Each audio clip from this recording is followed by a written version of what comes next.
Dreessen, how you doing, bro?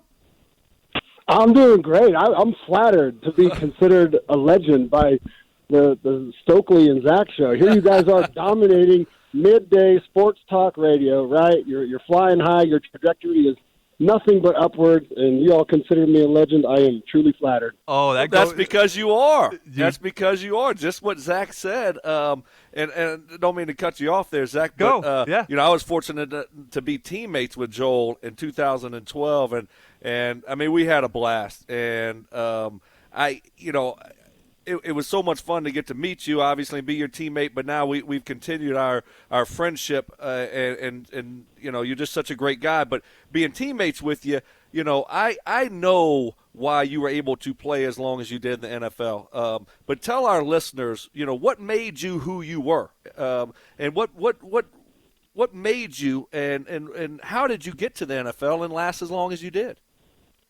Wow, great question. Well, I mean, I grew up in a small town, Fort Morgan, eastern Colorado, right? And it was just instilled in me from a very young age. My brother was 6 years older than me, and he kind of paved the way as far as what it took to be a good athlete and a good student athlete. And he went on to play college football at Wyoming, so he was always taking care of me throughout high school, right? Sending me home gloves and weight gainer shakes and things like that.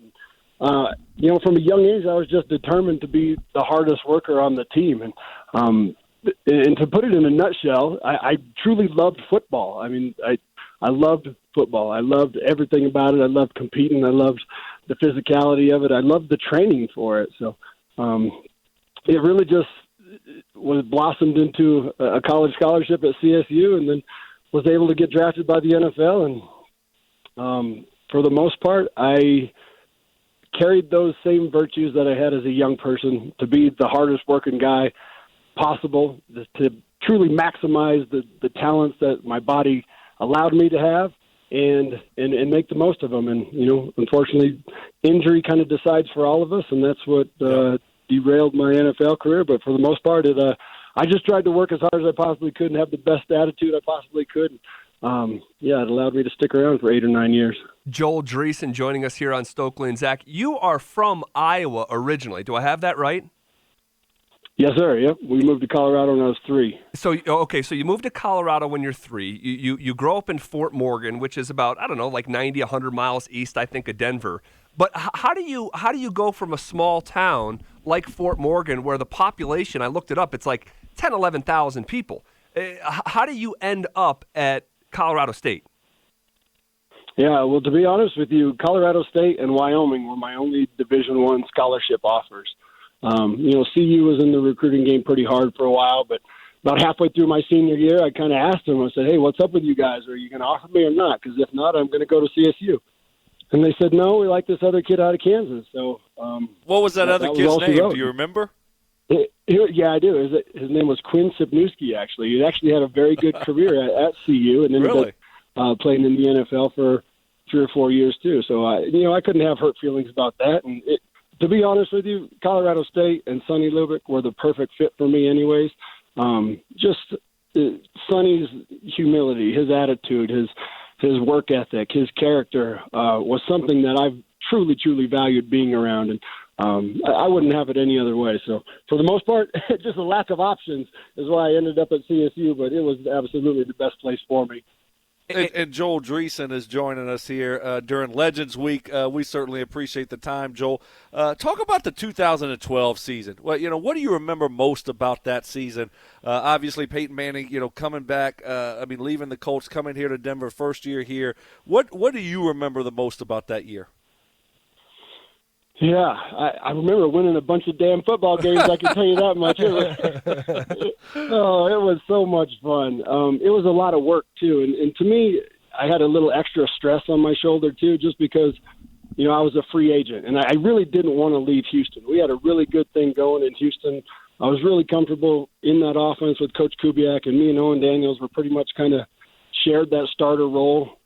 And so for me to come here, was a little bit out of my comfort zone. And so I really wanted to prove myself. I really wanted to when you get paid to go to another team, you never want to be considered a guy who's stealing, right? A guy who's a thief who got paid and then shut her down. So it was really important to me to stay healthy and have one of my best seasons. And I did, actually, statistically. I had more catches than I ever had. But 2012 was a lot of work. Here I was learning a brand new offense and learning how to operate with one of the best quarterbacks to ever play the game and brand new teammates. And to add to the pressure, I was in my home state, and there was a lot of attention, a lot of eyes on me. So I wanted to perform. But, man, that year was just so much fun. Rattling off, I don't know how many victories in a row we rattled off. But the group of guys on that team, it was just so easy. Everyone wanted to be good. Everyone was a leader. There was really no weaknesses on that squad. And everyone hates talking about the ending with the Ravens loss.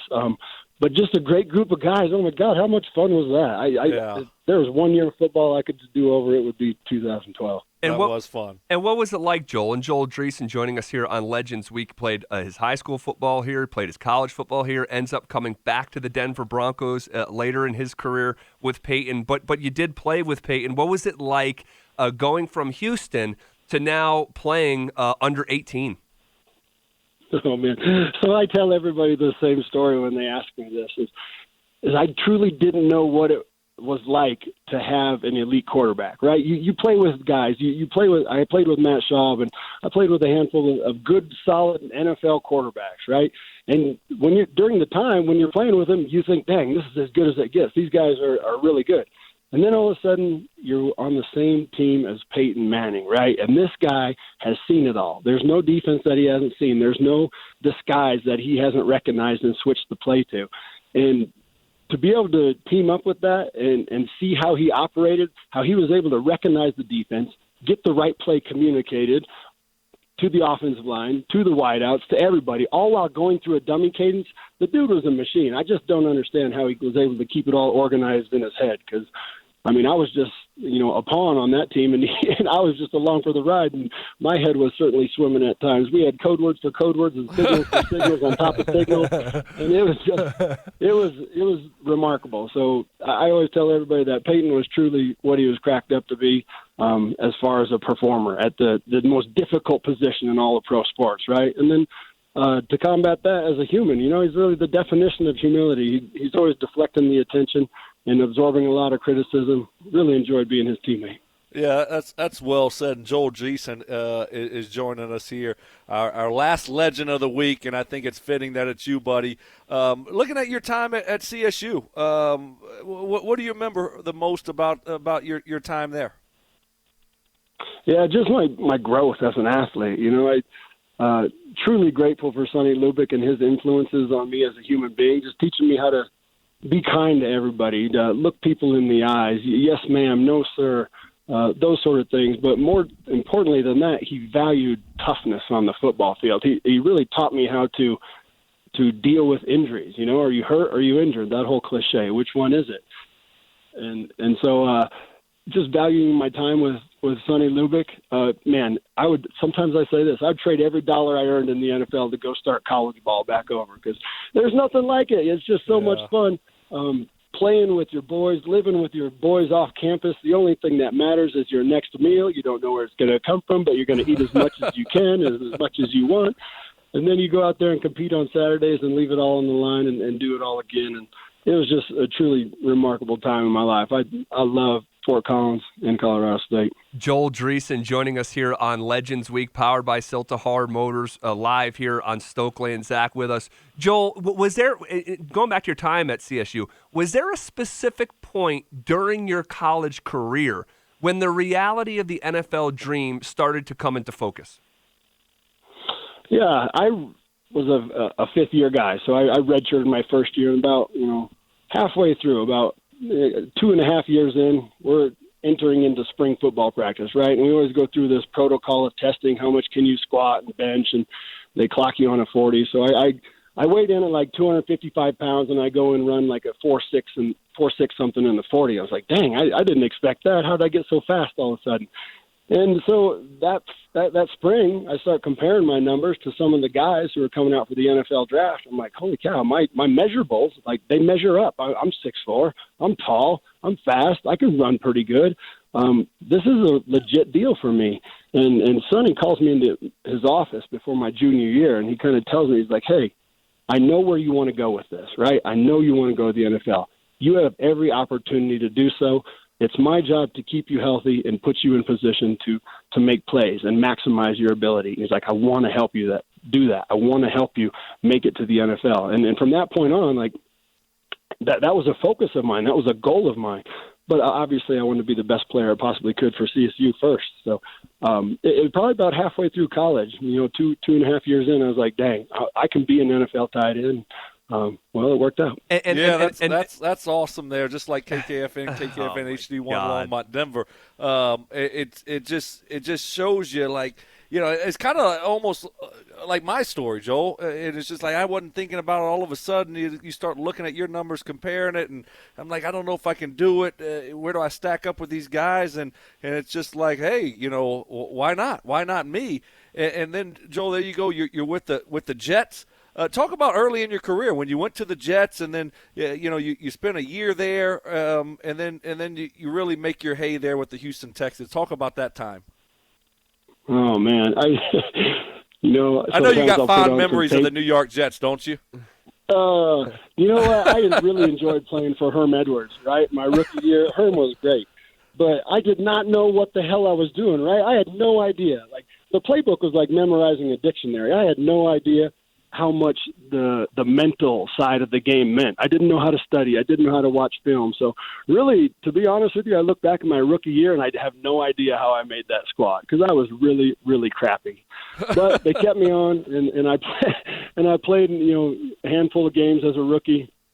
And then I had knee surgery that offseason. Going into my second year, Herm Edwards moves on. Eric Mangini comes in, right? And this man is the worst ball coach I've ever witnessed. Like, he thinks he's Bill Belichick 2.0, and this man is an absolute dweeb how he runs things. And it's just a bully mentality, and it was just such a bad fit. And I don't want to blame anyone else. I was not a good football player. I did not deserve to make that roster. But he did not help matters, let me put it that way. So I ended up getting cut after training camp my second year, and I was out the whole season, all of 2006. Nobody wanted me. Wow. I'd go to workouts every Tuesday with teams, and they'd tell me the same thing. Hey, you're on our short list. We'll call you if we have an injury, that sort of thing. And never got called, and finally had an opportunity with the Texans in 2007, and I changed my lifestyle totally. Changed my diet, broke up with my girlfriend. I was all focused on ball and ended up making that team, and then I didn't miss a game for the next 5 years. So I'm really, really pretty proud of that, actually. That's awesome. So it would be fair to say that you had, dark moments of doubt after your experience with the New York Jets that you were not an NFL caliber player. Is that fair? Yeah, for sure. I mean, I was humiliated. It was an incredible shot to my confidence I thought I was going to have an NFL career. I really did. And all of a sudden now after one season, I'm out on the street and nobody wants me. And I'm watching games on Sunday, and I'm watching tight ends play, and I'm watching, the second and third guys play special teams. And I'm just gut-wrenched inside because I feel like I can do it better. I know I can do it better. And, everyone tells you the same thing that you want to hear. It's all about timing and opportunity, blah, blah, blah, blah, blah. Well, like I said, when I got that next opportunity, I was determined to make the most of it. Well, yeah. I just want to comment on something that you said a couple minutes ago about Eric Mangini. You are not the only one that has criticized Eric Mangini in that way, because a guy that is helping us now here at the Fan, Nate Jackson, in his book was very, very critical of the then Browns head coach, I believe at the time, Eric Mangini. And he was contrasting Mangini's style to that of Mike Shanahan, and really, in different words, but said a lot of the same things that you said and believe about that. So I just wanted to, back you up a little bit on that, on someone that we know personally here at the Fan. So I appreciate that. I read Nate's book. I loved his book, and I paid extra close attention to the the brief chapter when he was with the Browns. And everything he wrote about, and by then Mangini had actually kind of tamed it down from what I heard. Obviously, he spent 2 or 3 seasons with the Jets, and guys were fed up with how he was treating them. And by my understanding, he had tamed it down by the time he was with the Browns. But talk about how to do it wrong. Talk about that, man. Hey, and we're visiting with Joel Dreessen here on Legend Week. Joel, last one here for me. Talk about your time with the Texans. Obviously, that's kind of where you made your hay there with Gary Kubiak. What was Gary Kubiak like as a head coach, and what did he mean for you in your career? He was just the man. You know what they say about college head coaches or NFL head coaches? They're either, jerks or they become jerks. But to me, Sonny Lubick, Gary Kubiak, they were able to be head coaches in that realm without being jerks, without belittling people or stepping on people. He was as honest of a man as you could possibly ask for from a head coach. You walk into his office and be like, hey, coach, why am I not playing? Why am I not going to make the team? And he'll flat out tell you. He'll pull up the tape and show you why. He'll walk you through your technique and tell you what you need to fix. And to me, I just really appreciated his honesty. So for me, coming from the Jets, where football was, the opposite of fun, right. And I get down to Houston, and all of a sudden, we're practicing in just helmets, and we're going fast still, and I'm learning so much more. Kyle Shanahan was our offensive coordinator, right? And I'm so grateful for Kyle teaching me ball. And Kubiak he took it easy on us. He didn't beat us up throughout the week. We were so fresh and fast on game days. Super grateful for Kubiak and the opportunities that he gave me. And sometimes I look back in my early times in Houston, too, and I'm like, dang, I am not very good yet. So I'm grateful for them sticking with me. And, I lost to Peyton every single time but one. So I played in Houston 5 years, right? And I beat a Peyton Manning team one time, 1 out of 10. Can you believe that? Wow. Well, hey, sorry, Zach, one more for me here. You mentioned his name, Kyle Shanahan. At that time, he was the offensive coordinator there. Is that correct, Joel, with you? What was his role there, and what do you remember about Kyle? 07, 08, he was like wide receivers and quarterbacks coach, and then 09, he was full-on offensive coordinator. And by the time, we were halfway through that season, he was totally calling plays. He was calling the games. He was doing everything. And typically Kubiak, preferred to call the plays. He liked that responsibility.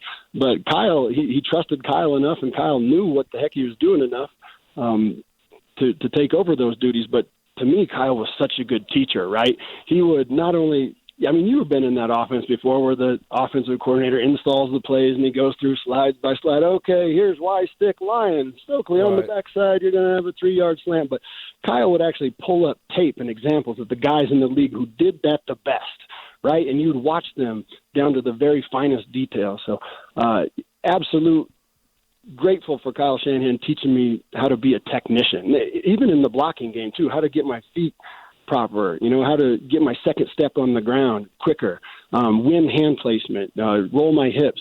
I know I'm kind of talking a foreign language here at times, but I'm just grateful for him teaching me so much technique. Joel Dreessen, a triple dipper, played his high school ball in Colorado, played his college ball in Colorado, ends up coming back to the Denver Broncos during some of those Peyton Manning years. When you think back to your time specifically here in Denver, what's the number one highlight that sticks out for you? Obviously making it to Super Bowl 48 that season, it really sucked for me because I had multiple left knee surgeries and kind of limped my way through the season, and Julius Thomas stole my job and went and caught like 13, 14 touchdowns in that season. And so I was like, okay, well, him and Peyton had a good thing going, so I couldn't be mad. But just being on a team that made it to the Super Bowl, to win that AFC Championship game in 2013 and go to the Super Bowl, everything was awesome except for the game. Obviously, we got thrashed in the game by 30-some points. So being on a Super Bowl team was a really valuable experience. But I think Stokley said it best. 2012 was just so much fun, and we truly did have the best team in the league that year. And it sucks it ended the way that it did, but we would have beat the Patriots at home the next week, and we sure as hell would have beat the 49ers in the Super Bowl. So that one haunts you. The things that you don't get done, in the game when your career's over, they eat at you. They have a way of eating at you, and that's certainly one of them that does eat at me. That was a special year. It was, and it does. It does haunt you because we had such a good team, great team, and so many just great guys, and it was just like, for me, I was an older guy, and I thought my career was over, so I'm like borrowed life here, another chance to play in the NFL in a town that I call home now. It was unbelievable, and we didn't finish it off the way we should have, but it was still a special year. Joe, what went wrong in that Super Bowl against the Seahawks? Is there anything that you can look at and say, gosh, we should have done that better, we shouldn't have practiced like this, or what went wrong that game? Yeah, so, hindsight's always 20/20, right? Sure. But Coach Fox was determined to use every single padded practice allowable that year, right? So I think you're allowed 14 padded practices during the regular season, and then you're allowed to have a padded practice once a week during the playoffs. So leading up to the Super Bowl, we practiced 7 times, right? And twice 2 of those practices were in full pads, full bore physical stuff. And I'm like, what are we doing? We're in the world championship game, and he has us out here beating on each other like it's September. Right. So I do question that a little bit, mostly because Seattle was so fast, right? Their defense was phenomenal. They were ready to play, and they were physical, and it just felt like they were moving a hell of a lot faster than we were. So I question our practice a little bit. I think we were worn down by the time we got to the game, but you got to hand it to Seattle. They were just the better squad. Their defense, Cam Chancellor was going to kill someone that game. He had some throws and misses where if he had connected with Eric Decker or some of those guys, we all saw the hit on DT. DT's a big man, right? Yeah. He's 6'3", 225 pounds, and he just tosses him around like a rag doll. So those guys, their defense was special. They deserved it. It's Joel Dreessen wrapping up Legends Week, powered by Siltahar Motors here, bookending it on a Friday. Triple Dipper. Love hearing from Joel. Hey, real quick, last one for me on the way out. Who was Stokley as a teammate? Oh, man, I love Stokley. So Brandon and I knew each other a lot because in the offseason, he had had a prior stint with the Broncos, so I would come home in the offseason during my time with the Texans, and we'd train with Lauren Landau, and so we knew each other. We had conversations. Stokley was a gnarly route runner, absolutely gnarly route runner in the slot. Taught me how to set guys up, drop your hips at the top, give them something. And the dude caught everything. It would make me so mad because he'd just stick out his little one hand and catch everything. And so he was a good, hard-working teammate. He lacked a little physicality for me. I hated to see him catch a pass and cruise out of bounds. That was annoying. But that still haunts Joel. That still haunts Joel. That still haunts you, Joel. It just kills you. It kills Joel that I would run out of bounds. He hates it. But to be honest with you, I was a little bit jealous of him, too, because here's a guy who didn't have to play special teams, right? Didn't have to play first or second down very often unless we got into like an 11 personnel type of game. So really the only work he had to do throughout the week was routes on air, a little bit of 7-on-7, and then the 2-minute drill on Friday afternoons, which is kind of half speed anyway. So, he probably practiced 50% of the time I did in 2012. Oh, yep. Man, that is great. Well, I'll tell you this, and this is the last thing I'll say on the way out, and this is still haunted me. We were playing softball 2 years ago at Bearcat Gyms, and there was a play at the plate, and you were all over it, Joel, and Stokley was on the wrong side of it. Argued and would refuse to let it go. I saw it clearly. You made the play at the plate. If there was a sky judge there, you would have been called right, and Stokley still will never let that go. But Joel, you're the man. We really, really appreciate you joining us here, and best of everything to you and Stacy and the kids, and just appreciate you giving us some time here, man.